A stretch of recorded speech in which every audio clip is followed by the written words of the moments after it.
Am I the a-hole for not doing anything after discovering that my wife deleted my daughter's novel? I have been married to my wife, Hannah, 36, for 2 years. She and my daughter, Morgan, 16, don't have a daughter-mother relationship. To be completely transparent here, they both fight often and just don't get along. Morgan used to spend most of her time at her mom's, but now is staying with us for school. I remember Hannah telling me about a novel Morgan has been writing on her laptop. She admitted to sneaking and looking at it without Morgan's knowledge, but she praised her writing style and storytelling.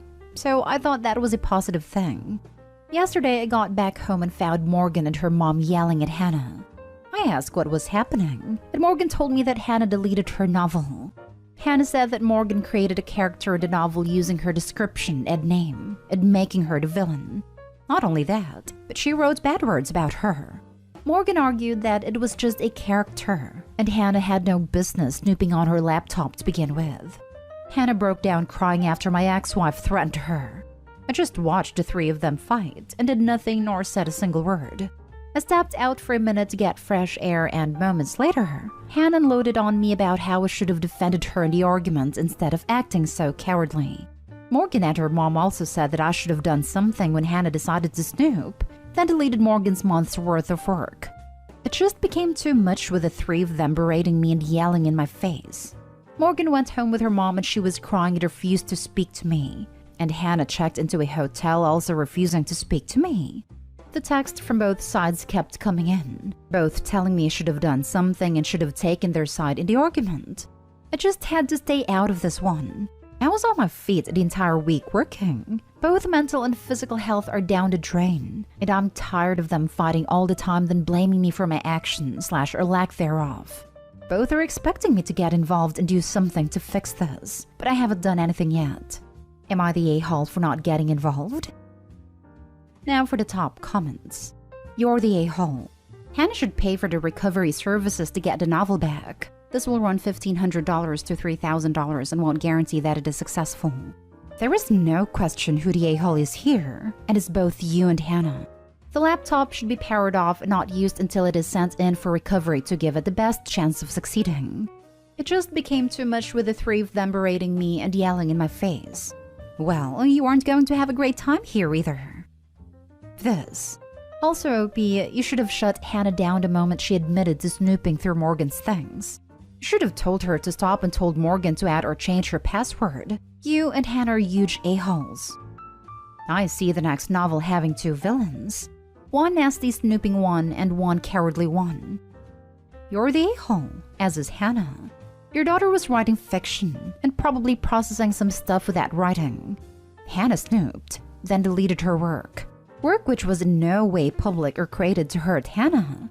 You are the a-hole for not realizing how profoundly Hannah messed up here and how inappropriate her behavior was. Not to mention that Hannah was offended that she was written as the villain and then actually became the villain by deleting the novel.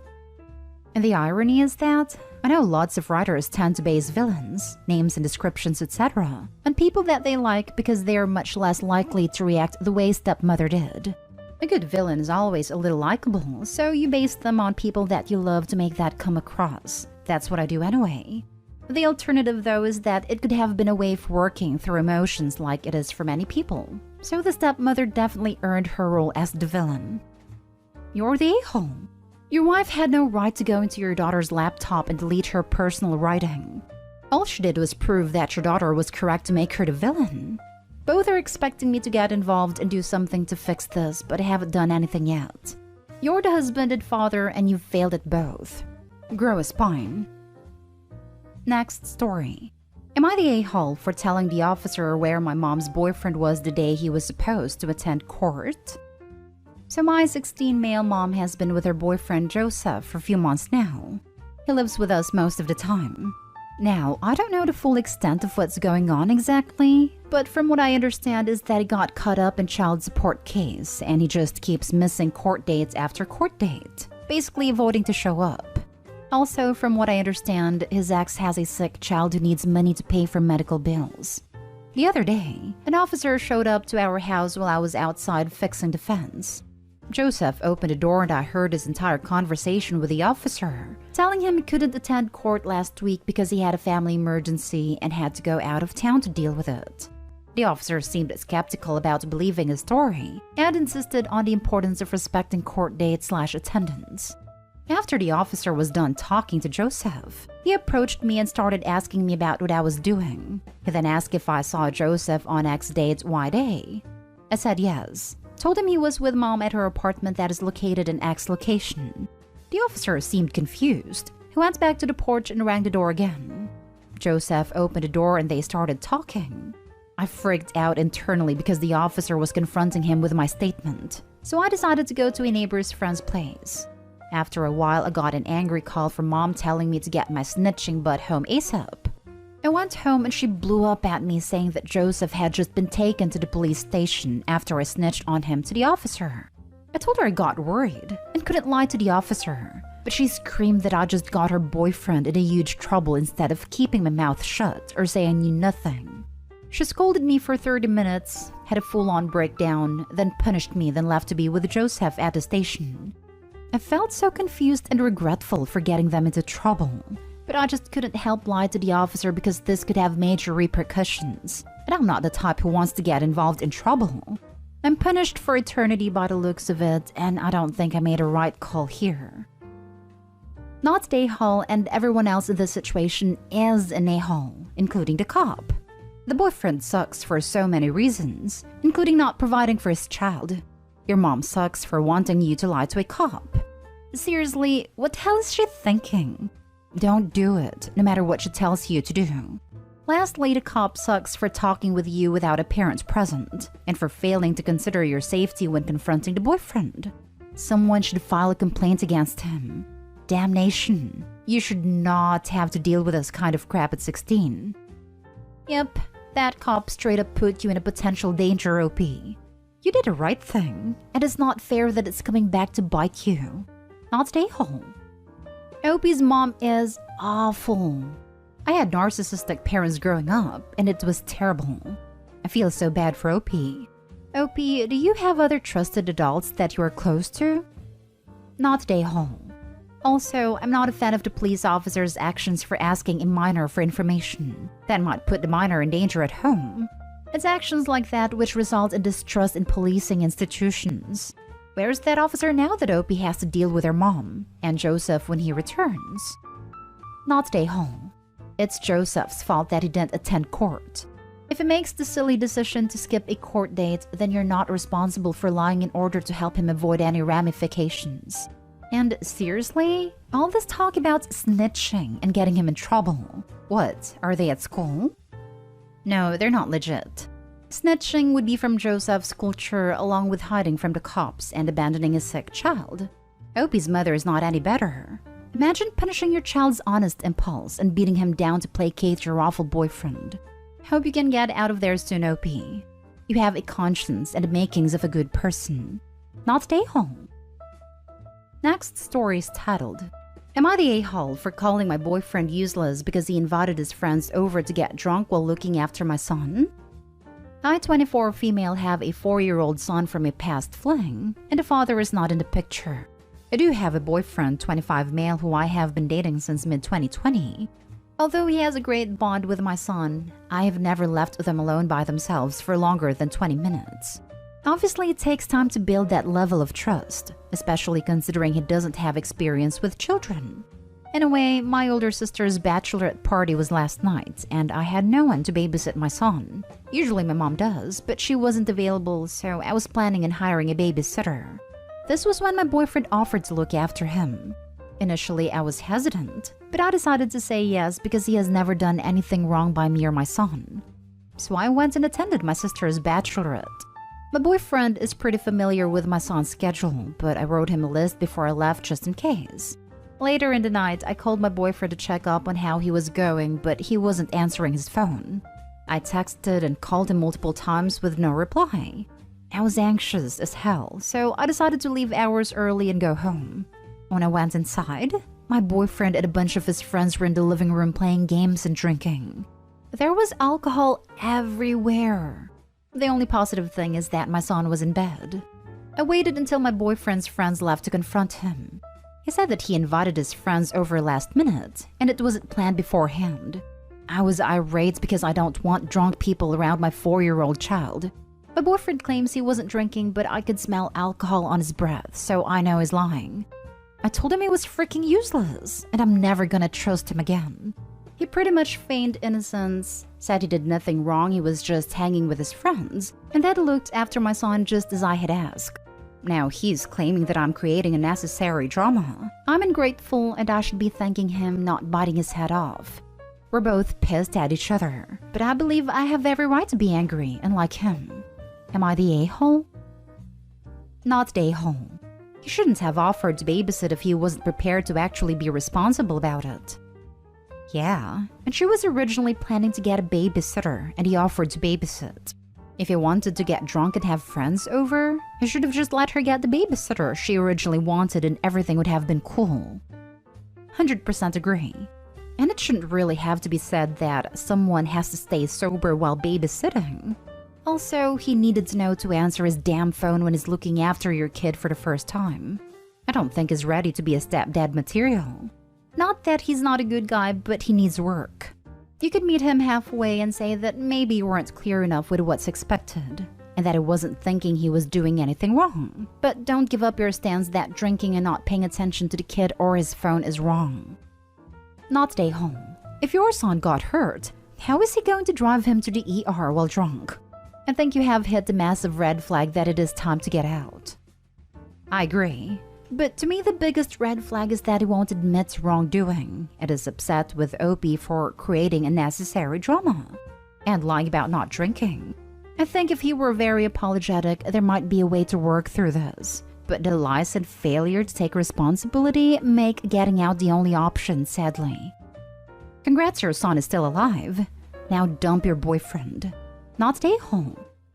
LMAO. This made me laugh and perfectly sums it up. Time to pack your bags, Opie.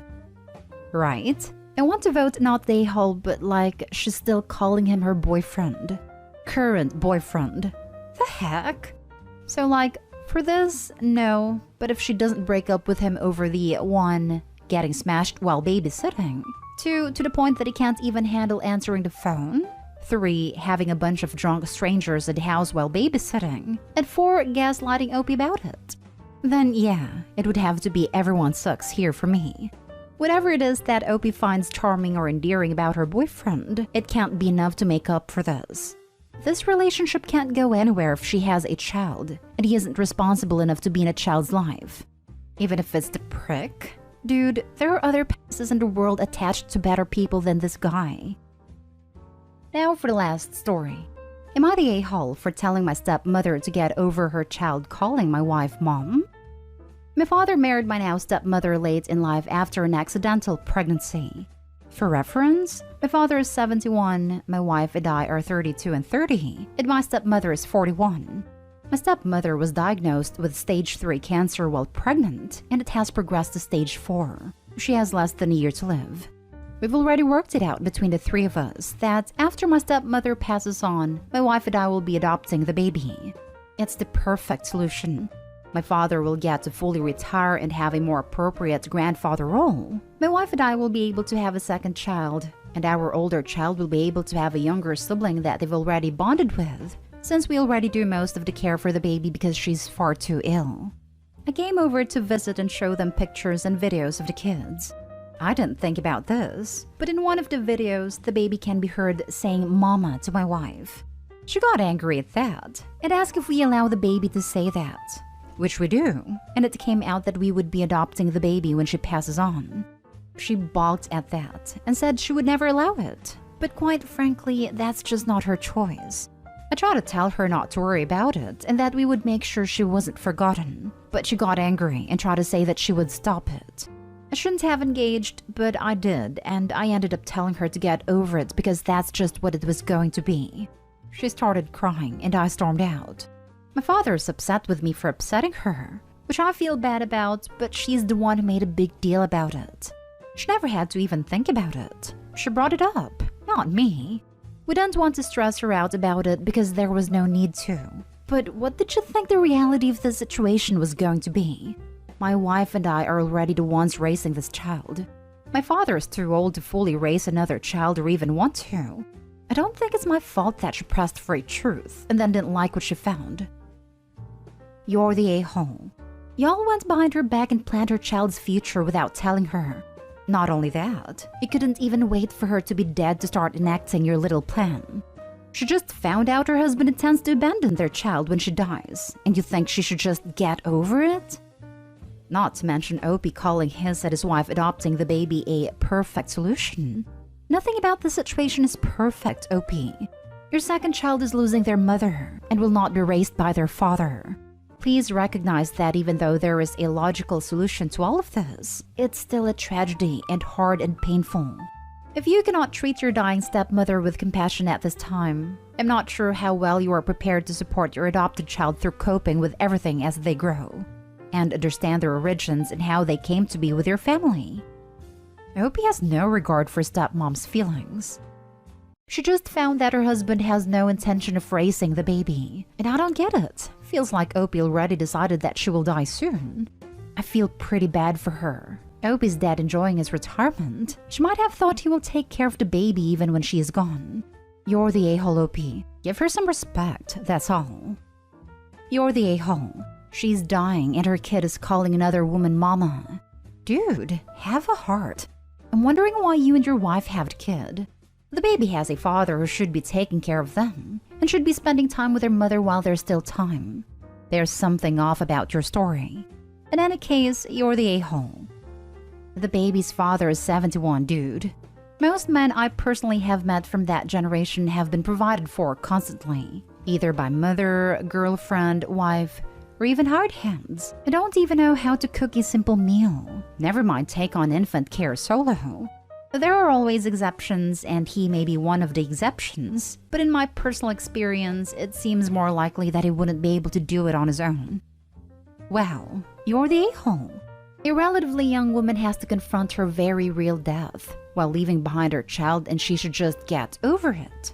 Did you guys even include her in the discussion about her child's care after her passing? You're going to ensure she's not forgotten, but her child is already calling your wife mama. You're the a-hole.